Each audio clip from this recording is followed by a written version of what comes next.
Venezuela ప్రెసిడెంట్ని America kidnap చేసి Trump ప్రపంచవ్యాప్తంగా సంచలనం సృష్టించిన సంగతి మనందరికీ తెలుసు. అయితే ట్రంప్ మాట వినకుండా ప్రతిసారి అతనికి ఆపోజిట్గా ఉంటూ రష్యా, చైనాలతో ఫ్రెండ్షిప్ చేస్తున్న మోదీని అమెరికా ఏదైనా చేయటానికి ట్రై చేస్తే ఏమవుతుందో ఒక్కసారి ఊహించుకోండి.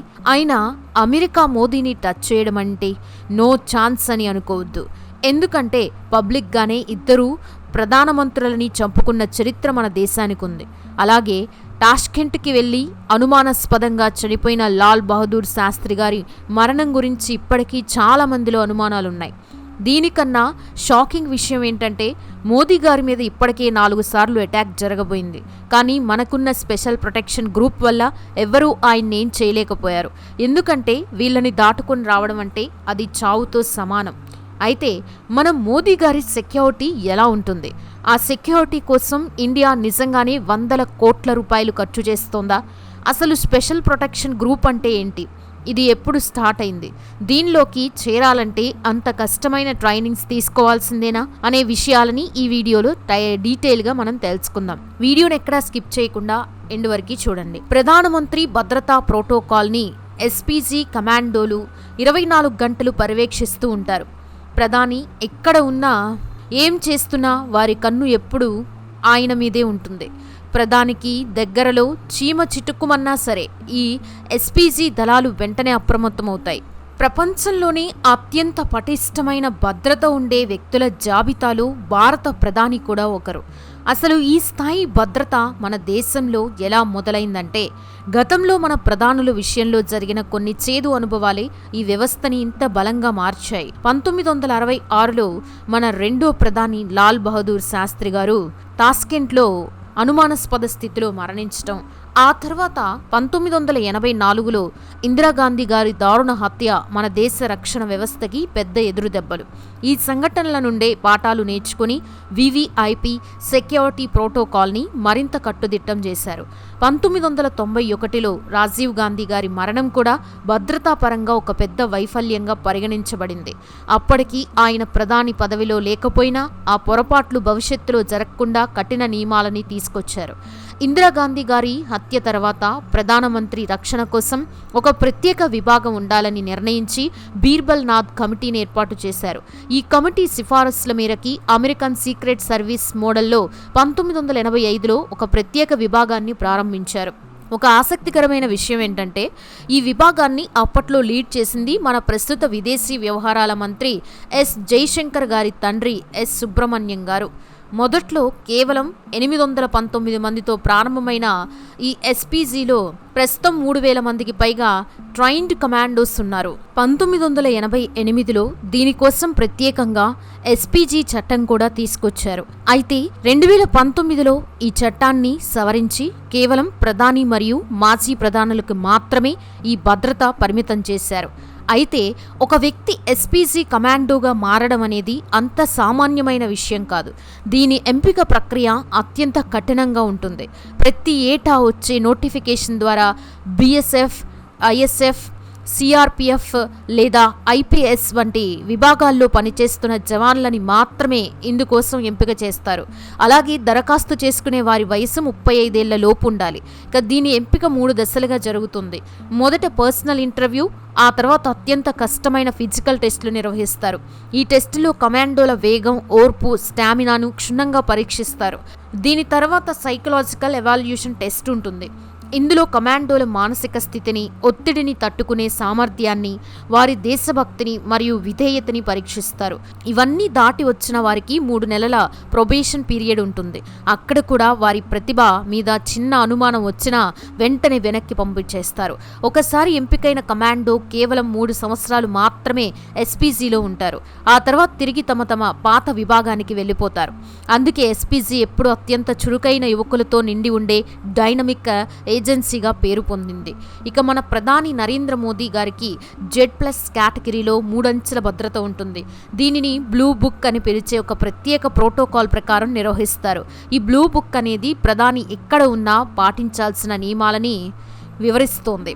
ప్రధాని నివాసం, కార్యాలయం, బహిరంగ సభలు లేదా విదేశీ పర్యటనలు ఇలా ప్రతి సందర్భానికి వేర్వేరు ప్రోటోకాల్స్ ఉంటాయి. ఢిల్లీలోని లోకల్ కళ్యాణ్ మార్గంలో ఉన్న ప్రధాని నివాసం చుట్టూ 400 నుండి 500 మంది కమాండోలు 24 గంటలు పహారా కాస్తూ ఉంటారు. ఆ ప్రాంతం మొత్తం ఎప్పుడూ సీసీటీవీ నిఘాలో ఉంటుంది. అలాగే ఇది ఒక నో ఫ్లయింగ్ జోన్, అంటే అక్కడ డ్రోన్లు కానీ విమానాలు కానీ ఎగిరే అవకాశం లేదు. ఒకవేళ ఏదైనా అనుమానాస్పదంగా కనిపిస్తే ఎస్పీజీ వెంటనే దాన్ని కూల్చేస్తుంది. ఇక ఎవరైనా ప్రధానిని కలవాలంటే కనీసం నెల రోజుల ముందే దరఖాస్తు చేసుకోవాలి. వారి ఐడి ప్రూఫ్స్ కలిసే కారణం అన్ని పిఎంఓకి సమర్పించాలి. ఆ తర్వాత ఐబీ వారిని నేపథ్యాన్ని పూర్తిగా విచారించి ఎలాంటి క్రిమినల్ హిస్టరీ లేదని నిర్ధారించుకున్న తర్వాతే లోపలికి అనుమతిస్తారు. అందుకే సామాన్యులు ప్రధానిని కలవడం అనేది దాదాపు అసాధ్యమని చెప్పాలి. లోపలికి వెళ్లే ప్రతి వ్యక్తి మెటల్ డిటెక్టర్ ద్వారా తనిఖీ చేయబడతారు మరియు స్పిన్నర్ డాగ్స్ చేత తనిఖీ చేయిస్తారు. మీరు ఎప్పుడైనా గమనించారా? ప్రధాని పర్యటనలో ఆయన చుట్టూ ఉండే కమాండోలు ఎప్పుడూ నల్లటి కళ్లద్దాలు ఎందుకు పెట్టుకుంటారు? అలాగే ఒకవేళ అత్యవసర పరిస్థితి వస్తే అంతమంది జనం మధ్యలో ప్రధానిని వారు ఎలా కాపాడతారని మీరు అనుకుంటున్నారు? నిజానికి వారు పెట్టుకునే ఆ నల్లటి కళ్లద్దాల వెనుక ఒక వ్యూహం ఉంది. వారు తల తిప్పకుండానే తమ కళ్ళతో చుట్టూ ఉన్న పరిసరాలని నిశింతగా గమనిస్తూ ఉంటారు. అది వారి ప్రత్యేక శిక్షణ. ప్రధాని బహిరంగ సభలకి వెళ్ళినప్పుడు ఎస్పీజీ స్టెరిలైజ్డ్ జోన్ అనే ఒక ప్రత్యేకమైన హై సెక్యూరిటీ వలయాన్ని క్రియేట్ చేస్తుంది. అందులోకి ఎవరికీ ప్రవేశం ఉండదు. వారి చేతుల్లో F-2000 అసాల్ట్ రైఫిళ్లు మరియు రహస్యంగా గ్లోక్ పిస్టల్స్ ఉంటాయి. ఎవరైనా దాడికి ప్రయత్నిస్తే తమ ప్రాణాలని పణంగా పెట్టి అయినా ప్రధానిని కాపాడడమే వారి లక్ష్యం. ఇక ప్రధాని పబ్లిక్ మీటింగ్స్ గురించి మాట్లాడుకుంటే ఇక్కడ ఇంటెలిజెన్స్ బ్యూరో లేదా ఐబీ పాత్ర చాలా కీలకం. ప్రధాని పర్యటనకి ముందే ఐబీ అధికారులు సామాన్య ప్రజల మధ్య కలిసిపోయి సమాచారాన్ని సేకరిస్తారు. ఒకవేళ అక్కడ ఏదైనా ముప్పు ఉందని ఐబీ రిపోర్ట్ ఇస్తే ఎస్పీజీ ఆ పర్యటనను వెంటనే రద్దు చేస్తుంది. ప్రధాని వెళ్లే దారిలో ప్రతి భవనాన్ని ఎస్పీజీ తనిఖీ చేస్తుంది. ముఖ్యంగా ఎత్తైన భవనాలపై స్పైపర్లని ఉంచుతారు. ప్రధాని పర్యటనకి అరగంట ముందే ట్రాఫిక్ నిలిపేస్తారు. ఆయన కాన్వాయ్లో బుల్లెట్ ప్రూఫ్ రేంజ్ రోవర్ లేదా BMW వాహనాలుంటాయి. వీటితో పాటు ఒక అంబులెన్స్ మరియు డాక్టర్ల బృందం తప్పనిసరిగా ఉండాలి. ఒకవేళ వాతావరణం అనుకూలించక హెలికాప్టర్ ప్రయాణం ఆగిపోతే ప్రత్యామ్నాయంగా రోడ్డు మార్గంలో వెళ్లడానికి కూడా ఎస్పీజీ సిద్ధంగా ఉంటుంది. ప్రధాని విదేశీ పర్యటనలకు వెళ్ళినప్పుడు భద్రత మరో స్థాయిలో ఉంటుంది. ప్రధాని వెళ్లడానికి వారం రోజుల ముందే సుమారు 100 నుండి 150 మంది ఎస్పీజీ కమాండోలు ఆ దేశానికి చేరుకుంటారు.